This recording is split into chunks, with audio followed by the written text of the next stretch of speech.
DGISPR major general Babar Iftikhar ने कहा है कि कौमी सलामती कमेटी की मीटिंग में अस्करी क़यादत मौजूद थी। शुरका को बताया गया न किसी किस्म की साजिश हुई न ऐसे कोई शवाहिद हैं। शुरका को मुफस्सिल अंदाज में बताया गया, किसी साजिश का कोई सबूत नहीं। बदकिस्मती से कुछ अरसे से अफवाज और अस्करी क़यादत के खिलाफ प्रोपेगेंडा किया जा रहा है। मेजर जनरल बाबर इफ्तिखार ने कहा है कि 2020 से पाकिस्तानी फ़ौज ने अपने बजट में कोई इजाफा नहीं लिया। फ़ौज ने 100 अरब रुपये बजट कम लिया है। यूटिलिटी बिल्स की मद में अखराजात महदूद किए हैं।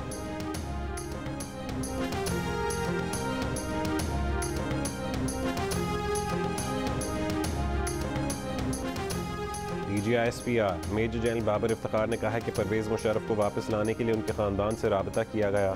फ़ैसला उनकी फ़ैमिली को करना है। क़यादत का मौक़िफ़ है कि परवेज़ मुशर्रफ साहब को वापस आ जाना चाहिए। परवेज़ मुशर्रफ की सेहत बहुत ख़राब है, अल्लाह उनको सेहत दे। परवेज़ मुशर्रफ की फ़ैमिली के जवाब के बाद इंतज़ामात किए जा सकते हैं।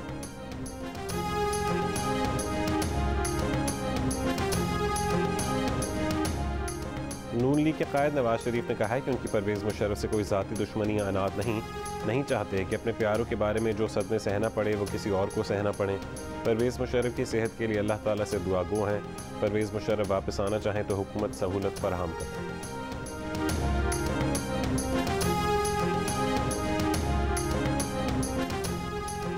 पंजाब का बजट दूसरे दिन भी पेश ना किया जा सका। बजट पेश करने के मामले पर हुकूमत और स्पीकर ने आज अलहदा इजलास तलब कर लिए।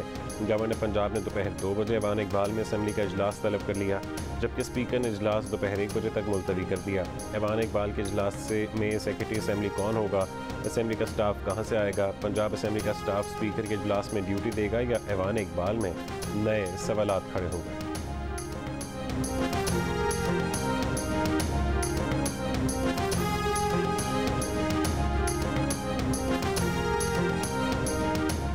स्पीकर पंजाब असम्बली परवेज़ इलाही ने कहा है कि उन्होंने कहा कि आए बजट पेश करें।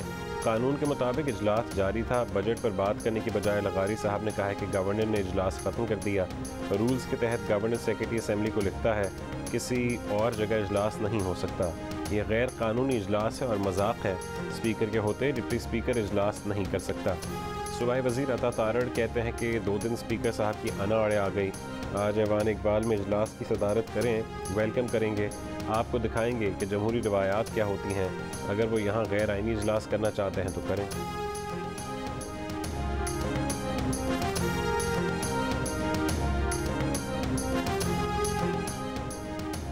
अपोजिशन के शोर शराबे में सिंध का बजट पेश कर दिया गया। सरकारी मुलाजमीन की तनख्वाह में 15% एडहॉक रिलीफ अलाउंस का ऐलान।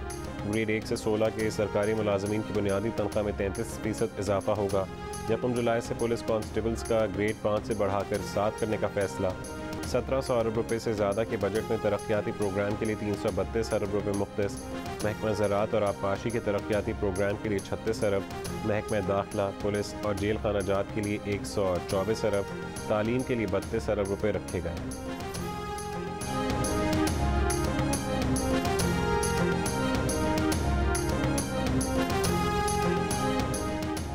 चेयरमैन PTI इमरान खान का कहना है कि उन्होंने IMF के दबाव के बावजूद पेट्रोल, डीजल और बिजली महंगी नहीं की।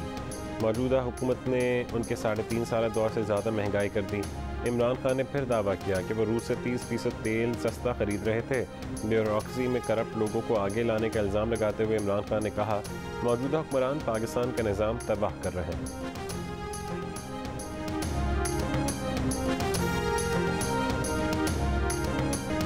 पार्टी कारकुन को चेयरमैन तहरीक इंसाफ से सवाल पूछना महंगा पड़ गया। सख्त सवाल पूछने पर नासिफ को इमरान खान की मौजूदगी में तशद्दुद का निशाना बनाया गया। पार्टी कारकुन ने सवाल पूछा कि नजरियाती रहनुमा पार्टी से बाहर और चापलूस आपके दाएं बाएं हैं, यानी जेन्युइन वर्कर्स बाहर बैठे हैं। इस सारी सूरत हाल में पार्टी कैसे चलेगी? इमरान खान ने कारकुनों से कहा कि सवाल करने वाले को बोलने दें। सवाल पूछने वाले कारकुन नासिफ को दीगर अफराद ने घेर कर खामोश करवाने की कोशिश की, फिर लातों और घूंसों से तशद्दुद का निशाना बनाया। पार्टी की जानिब से शो कॉज नोटिस भी जारी। इमरान खान से सवाल करने वाले पार्टी कारकुन नासिफ का ताल्लुक शेख रशीद के हल्के से है। वाक़या तहरीक इंसाफ लेबर विंग रावलपिंडी के खैबर पख्तूनख्वा हाउस में पेश आया।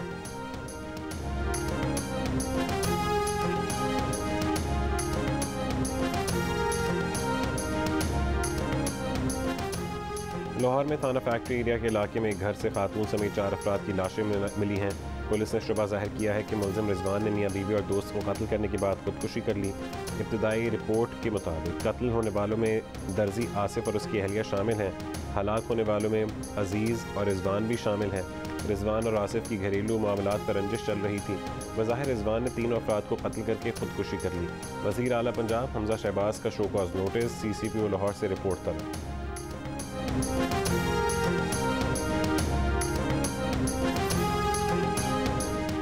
अमेरिका में पाकिस्तानी सफ़ीर मसूद खान की वाइट हाउस में सदर बाइडन से मुलाकात। सदर बाइडन का पाक अमेरिका ताल्लुकात मजबूत बुनियादों पर आगे बढ़ाने का आज़म का इजहार। मसूद खान ने कहा है कि पाकिस्तान सिक्योरिटी, तिजारत, सरमायाकारी और सकाफत समेत तमाम मैदानों में अमेरिका के साथ मिलकर काम करने का ख्वाह है।